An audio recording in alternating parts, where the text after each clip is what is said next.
קיבלתם את ערכת החנוכיה הטקטית. יש לנו בתוך הערכה את בסיס החנוכיה. אחרי הבסיס יש לנו את הדפנות.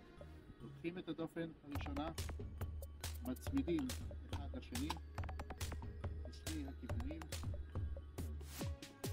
ומניחים על הבסיס. לאחר שהרכבנו את הבסיס עם הדפנות, יש לקחת את דלת החזית, להרכיב אותה בצורה הזאת. דלת החזית, הנה הדלת עולה ויורדת. לאחר ששמנו את דלת החזית, יש לשים את הנרות, לסגור ועם מכסה עליון לכסות